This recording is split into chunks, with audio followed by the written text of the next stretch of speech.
오늘 폭우도 많이 내리고 게다가 날도 습하고 더군다나 에어컨 가동이 안 되고 제가 뭘 걸도 말이 아닙니다. 여기 와 계신 분들도 굉장히 힘드실 텐데요. 이렇게 늦은 시간에 열일 제쳐두고 이렇게 와주신 겁니다. 고맙습니다. 오늘 제가 예술과 이제 인공지능의 관계 이쪽을 중심으로 이야기를 드릴까 하는데요.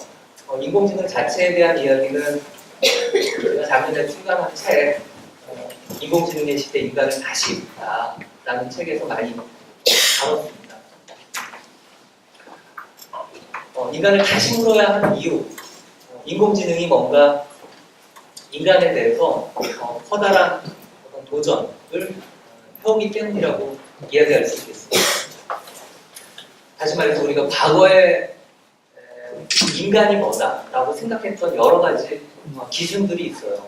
인간성이라는 이름으로 부르는 것도 있고 여러 가지가 있는데 그런 여러 가지 인간의 특징에 해당하는 또는 인간의 본질이라고 우리가 생각해왔던 그런 것들이 사실은 다시 한번 검토되어야 할 시기다라는 생각이 듭니다. 지금 그런 도전을 가장 강하게 우리에게 던진 새로운 기술이 바로 인공지능이다 이렇게 이야기할 수 있겠습니다.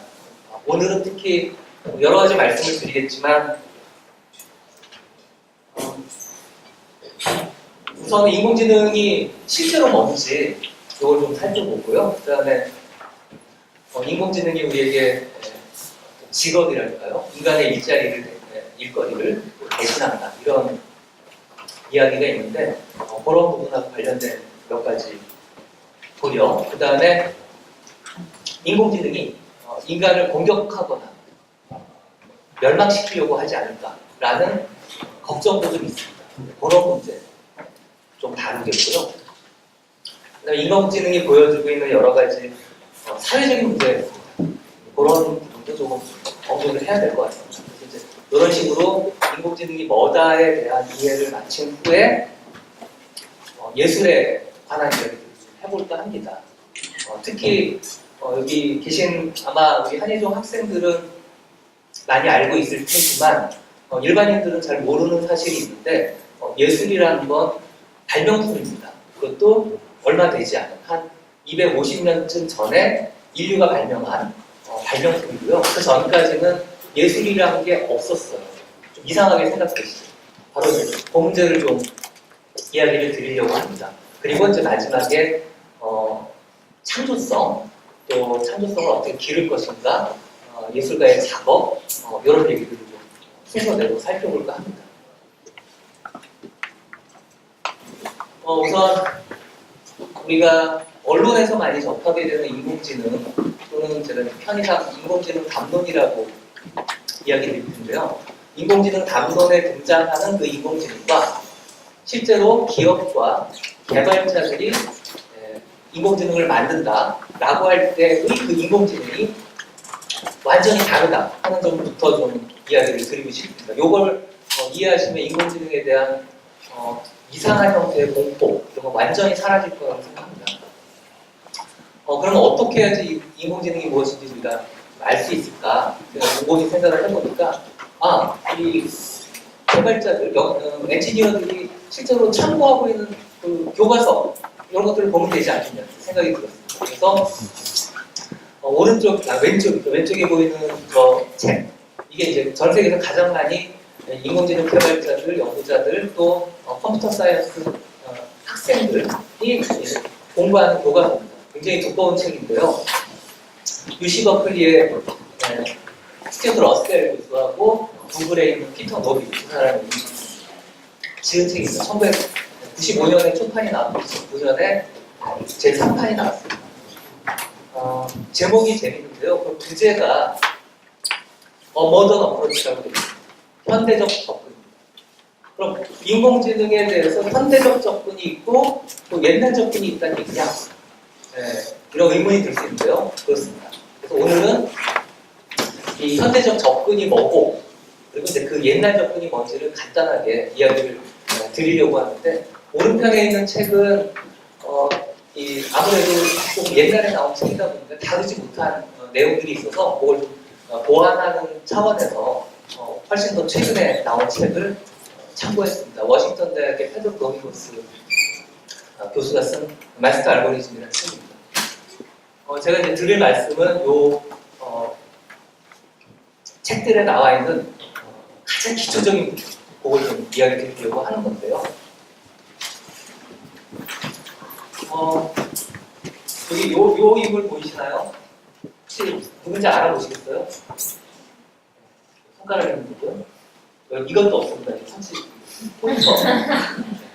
마우스로 대신할 요 분이 수학자 앨런 튜링이라는 분입니다. 이미테이션 게임이라는 영화 보셨을 거예요. 안 보셨으면 꼭 보세요. 케이블에도 많이 재방송되더라고요. 그 이미테이션 게임이 흉내내기랑 뭘 흉내내는 거냐면 미리 말씀드린 기계가 인간 흉내를 내는 거예요. 그래가지고 예를 들면 채팅을 한다고 쳐봐요. 그래서 채팅 상대방이 인간인지 아닌지 구별 못하죠. 그러면 인간이라고 치자. 근데 사실은 컴퓨터이다. 이런 상황이 있을 수 있죠. 그걸 이제 후세 사람들이 튜링 테스트, 튜링 검사라고 부릅니다.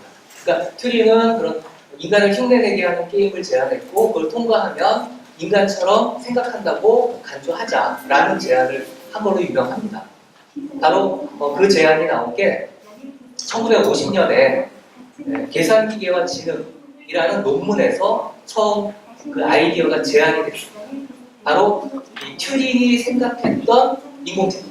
그게 이제 인간을 닮은 인공지능이다 이렇게 얘기할 수 있습니다. 영어로 Human Like AI 이렇게 이제 부를 수 있습니다. 여기서 중요한 건 지능이란 말이 들어갔기 때문에 지능적인 활동 또는 인간이 머리를 써서 풀어야만 하는 문제 이걸 풀 수 있게끔 하는 어떤 장치다 그렇게 생각을 하시면 됩니다. 일단 인공지능은 사람이 그런 장치를 만든다 머리 써서 풀어야 될 문제를 푸는 장치를 만든다 또는 요즘 용어로 프로그램을 만든다 이렇게 이해하시면 됩니다. 근데 재밌는 거는 저 옛날 접근에서 생각하고 있던 인공지능은 오늘날 연구하는 사람이 거의 없다고 보시면 됩니다. 왜냐하면 여러 가지 이유가 있는데요. 쉽게 말하면 포기했습니다. 안 돼요. 안 되는 이유는 좀 더 말씀을 드리겠고요. 이 휴먼 라이크 AI, 인간형 인공지능의 특징은 사람처럼 머리 쓰는 일들을 혼자 이렇게 저렇게 왔다 갔다 하면서 풀어낼 수 있습니다. 우리가 밥도 짓죠. 밥 짓는 거 되게 우리가 머리 많이 써야 됩니다. 세탁하죠. 빨래, 청소하죠. 길 찾죠. 또 바둑도 두죠. 이런 여러 가지 것들을 한 사람이 다 할 수 있습니다. 이게 이제 인간을 닮았다는 말의 가장 중요한 포인트입니다. 그러니까 몸이 문제는 아니고요. 머리 써서 하는 일의 종류에서 차이가 난다. 근데 그 차이 나는 일들을 오가면서 다 수행할 수 있다. 이게 이제 요점입니다.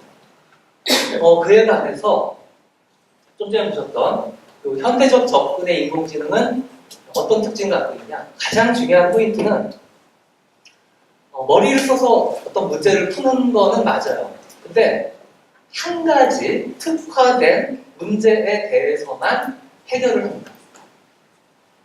그 인공지능이 다른 문제를 풀 수 없어요. 예를 들면 밥 짓기에 특화되어 있는 인공지능이 빨래를 못합니다. 또 바둑도 당연히 못해요. 거꾸로 바둑을 잘 두는 인공지능이 길 찾기를 못해요. 바로 이런 식입니다. 물론 번역도 못하고 운전도 못하죠. 이처럼 한 가지 특화된 문제에 대한 해결 방법을 찾는 거가 현대적 접근의 특징이라고 할 수 있겠습니다. 이런 거는 이제 인간형이라기보다는 비인간형이라고 그냥 굳이 말할 수 있는데 그 이유는 분명한 머리 쓰는 일이긴 한데 한 가지만 잘한다. 그래서 미리 좀 말씀드리면 알파고가 바둑을 이겼다고 인간에게 이세돌한테도 이기고 커제한테도 이기고 우리가 굉장히 두려워하기도 하고 알 수 없는 어떤 불안에 휩쓸리기도 하고 그랬어요. 근데 푸푸가 밥 잘 짓는다고 혹시 불안해 하시는 분 있어요? 없어요. 네. 푸크랑 알파고는 같은 레벨에 있습니다. 한 가지 문제를 굉장히 잘 해결해요. 그 이상이 아닙니다. 알파고는 심지어 흔히 하던 말 있죠? 바둑돌을 놓는 것도 못해요. 사람한테 시켜야 됩니다. 그때 그 장면 아마 기억하실 거예요. 그러면 이제 현대적 접근에서 작동 원리를 한번 봐야 될 것 같아요. 이 작동 원리 관련해서는 몇 가지 개념이 있는데요. 그 개념 중에 가장 중요한 상위 개념이 알고리즘이라는 개념입니다. 알고리즘이 뭔지를 이해시켜 드리는 게 잠깐 해야 될 일인데요. 먼저 화면에 보시는 것처럼 우리가 순서도라는 걸 잘 알고 있습니다. 순서도는 어떤 문제가 생겼을 때 그 문제가 풀리기까지의 여러 경우의 수와 경로들을 다 고려해서 그리는구나. 네, 이런 게 이제 순서도입니다. 지름신이 돼 있고 충동구매 욕구가 생겼습니다. 그때 결론에 이르는 여러 가지 길. 이건 이제 장난이니까 무조건 지르게 되죠. 근데 현실은 사실 훨씬 복잡합니다. 고려해야 될 상황도 많고요. 경우의 수, 경로가 다 다양합니다. 이 그림에서 마른 목골로 되어 있는 거는 선택이에요. yes, no. 이렇게 이제 선택 지점에서 갈라져요. 이러냐, 저러냐. 중요한 건 잘 안 보이겠지만 이 지점인데요. 구박할 사람이 있는가. 네, 이 지름신이 오셨을 때 여러 경로를 따라가다가 구박할 사람이 있을 때 없을 때가 결정적으로 차이가 납니다. 아시죠? 그 허락이 쉽냐, 용서가 쉽냐. 이런 문제가 있는데 여기서 갈라져. 이렇게 이제 사람이 어떤 문제가 있을 때 그 문제가 해결되기까지의 과정을 이렇게 따져서 표현할 수가 있습니다. 근데 이거를 컴퓨터가 알아먹을 수 있는 언어로 표현할 수가 있습니다.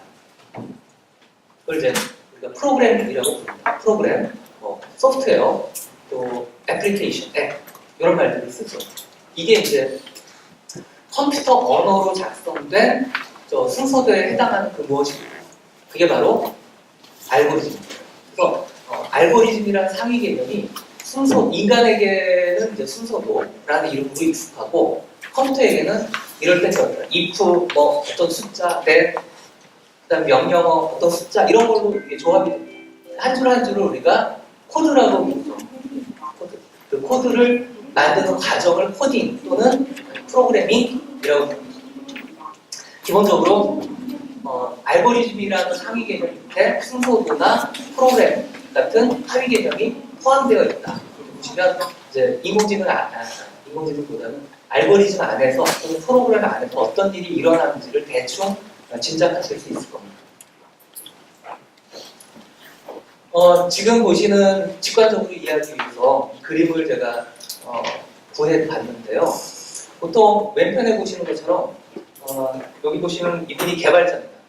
개발자를 갈아 넣으면 프로그램이 나와요. 한 줄 한 줄 코딩을 하는 거예요. 코드를 작성해요. 그 코드의 내용은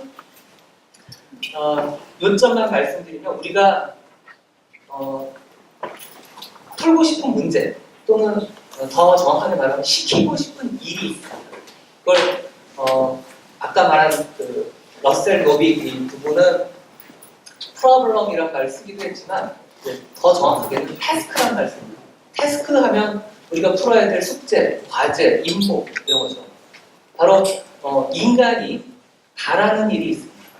그래서 이 프로그램을 시켜서요 결과를 내놓게 합니다. 제가 사실은 방금 마우스를 움직였어요. 마우스를 움직여서 이 안에 있는 프로그램에게 뭔가 일을 시켰습니다. 그랬더니 이 화면에서 이 마우스가 이동합니다. 그리고 여기 이제 화면에 출력되고 있습니다. 그런 일들이 프로그램을 시켜서 우리가 해내는 일입니다. 그리고 그렇게 해내는 일은 굉장히 규칙적이고 정해져 있습니다. 그 말은 뭐냐면 엉뚱한 짓을 하지 않는다는 거예요. 그리고 만약에 엉뚱한 짓을 하면 그 프로그램이 고장났다 이게 또 버그가 생겼다 이런 말입니다. 그리고 이게 심할 때는 작동을 멈추죠. 이처럼 굉장히 논리적이고 수학적인 계산이 이루어지는 게 이 프로그램 안에서